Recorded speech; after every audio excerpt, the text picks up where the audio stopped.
From Pacifica, this is Democracy Now! Below zero temperatures are expected through Tuesday. These are extremely dangerous conditions, and we strongly urge people to heed the warnings and take the necessary precautions to stay safe. It's called the Arctic Vortex. As a chill wind blows across the United States, how could global warming be connected to such record cold? We'll speak with Jeff Masters of the Weather Underground and Peter Dykstra of the Daily Climate. But first, we go to Utah. And just to have this opportunity in Utah, in our home state, because we could have gone to California, we could have gone to another state, but we're Utahns, and that is huge. That's huge. We're pioneers. I mean, you know, it's so awesome. Just weeks after same-sex couples in Utah began exchanging marriage vows, the U.S. Supreme Court stays a decision from a federal judge that had cleared the way for the marriages. We'll speak to a just-married couple. Their union is now in legal limbo. And we'll look at how conservative groups linked to the Koch brothers raised over $400 million in their attempt to sway the 2012 election. All that and more coming up.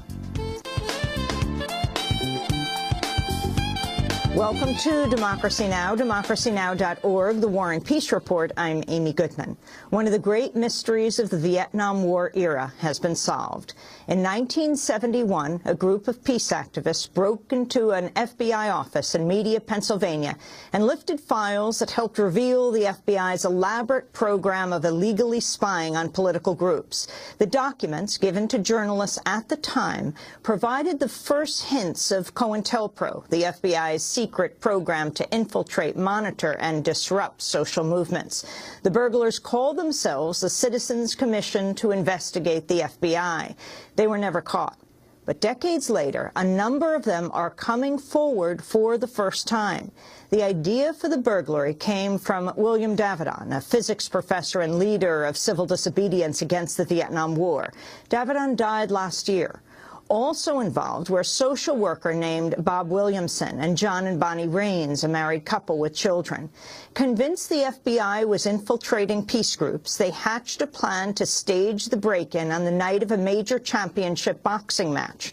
Another of the burglars, Keith Forsyth, described his motivation in a video produced by Retro Report. Once I got over the shock of thinking that this was the nuttiest thing I'd ever heard in my life, I'm like, this is a great idea, because we're not going to make any allegations. We're going to take their own paperwork signed by their own people, including J. Edgar Hoover, and give it to the newspapers. So let's see you argue with that. I definitely see parallels between Snowden's case and our case. What we revealed changed public opinion, which is why the laws were changed. If revealing ourselves is going to get people arguing with each other about what the FBI did then and what the NSA is doing now, I think that's a good thing. Forsyth was arrested in a separate action months after the burglary by a group of FBI agents who were monitoring the raid of a draft office in Camden, New Jersey. His role in the burglary was never revealed until now. Ahead of the break-in, Bonnie Raines cased the FBI office while posing as a college student. While there, she confirmed the office lacked a security system. Raines describes her role in the video. I was to call the office and make an appointment as a Swarthmore student doing research on opportunities for women in the FBI. So they gave me an appointment. I tried to disguise myself as best I could, and I went to say goodbye, and I acted confused about where the door was, and that gave me a chance then to check out both rooms and know where the file cabinets were. FBI Director J. Edgar Hoover assigned nearly 200 agents to investigate the burglary. In particular, they were told to hunt for the mysterious college girl who'd come to the office. But the case was closed when the statute of limitations expired 5 years later.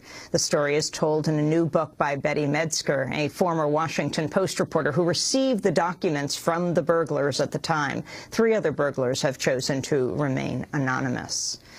Record cold temperatures are blasting the Midwest and eastern United States again today as a so-called polar vortex has descended as far south as Texas and Florida. In Chicago, it was negative 16 degrees Fahrenheit Monday, or as low as negative 42 with the wind chill. In northern Minnesota, it was negative 40 degrees Fahrenheit. That's the actual air temperature, not the wind chill. Here in New York, the temperatures plunged roughly 50 degrees in a matter of hours on Monday. We'll have more on the cold and its ties to climate change later in the broadcast. The United States is ramping up its delivery of military equipment to help Iraq battle militants who've overrun parts of Anbar province, including the city of Fallujah. White House Press Secretary Jay Carney said the United States would deliver Hellfire missiles and surveillance drones as part of a holistic strategy to oust the militant group known as the Islamic State in Iraq and the Levant.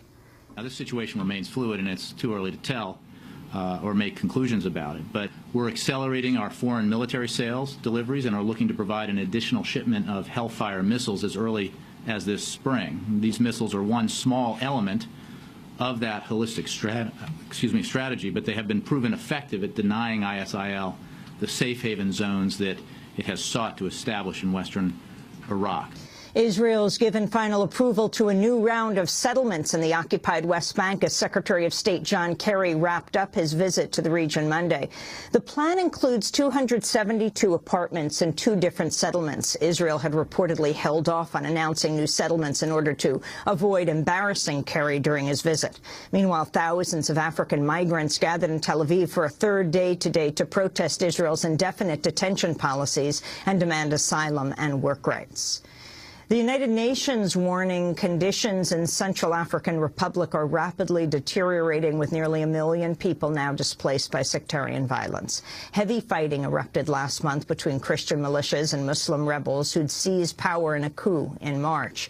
Jeffrey Feltman, UN Under-Secretary General for Political Affairs, said more than 750 people have been confirmed dead in the capital Bangui alone. He warned of a deepening humanitarian crisis. According to the latest information, approximately 2.2 million people in the CAR need humanitarian assistance, close to half of the population of the country. 1 in every 2 inhabitants of Bangui has sought refuge outside their homes. Their number is estimated at approximately 513,000, of whom 100,000 are at a makeshift camp at the airport. The Supreme Court has halted same-sex marriages in Utah. Nearly 1,000 LGBT couples have gotten married since a federal judge struck down the state's ban on same-sex marriage late last month. But Monday's decision puts those unions in limbo while Utah defends the ban before an appeals court. The case could end up before the Supreme Court. We'll have more on the ruling after headlines. A federal judge has struck down Chicago's ban on handgun sales. The 2010 measure banned gun shops within the city and barred gun owners from leaving home with their weapons. U.S. District Judge Edmund Chang ruled the ordinance went too far. The number of murders in Chicago has dropped to the lowest level in half a century, but Chicago still leads the country in homicides, with more than 400 committed last year. The Senate has confirmed Janet Yellen as the next chair of the Federal Reserve, replacing Ben Bernanke. Senators voted 56 to 26 to confirm Yellen, with 11 Republicans joining Democrats in her favor. Yellen's the first woman to head the central bank in its 100-year history. Liz Cheney, daughter of former Vice President Dick Cheney, has abandoned her plan to run for the Republican Senate nomination in Wyoming, citing serious health issues in her family.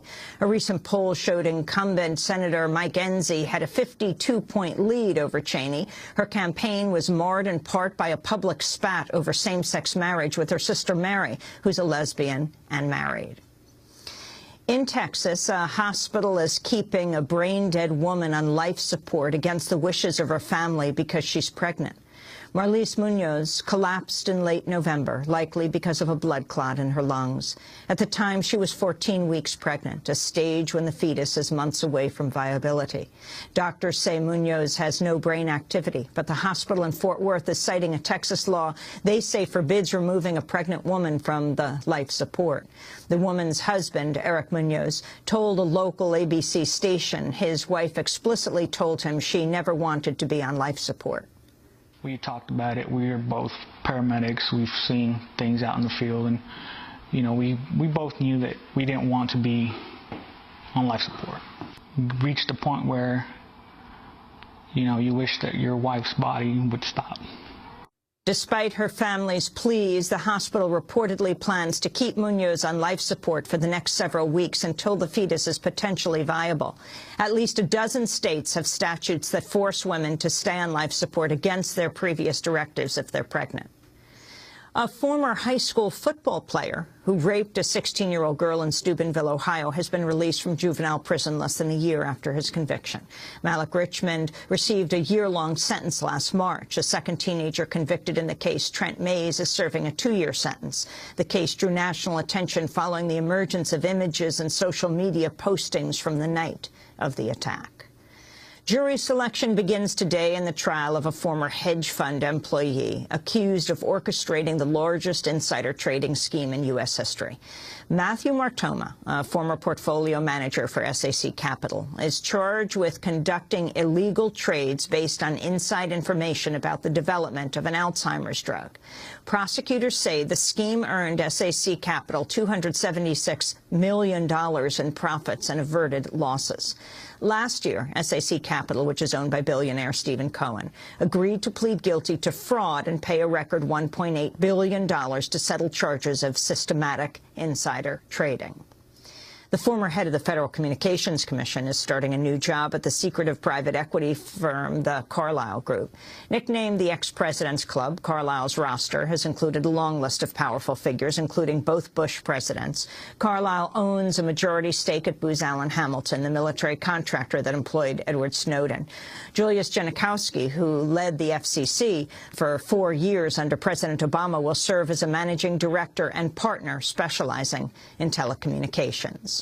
And those are some of the headlines. This is Democracy Now!, democracynow.org, The War and Peace Report. I'm Amy Goodman. Thanks so much for watching this report from Democracy Now!, your daily, independent, global grassroots news hour. We don't accept advertising or corporate funding, but rather rely on donations from viewers like you. Please make your contribution by visiting democracynow.org today.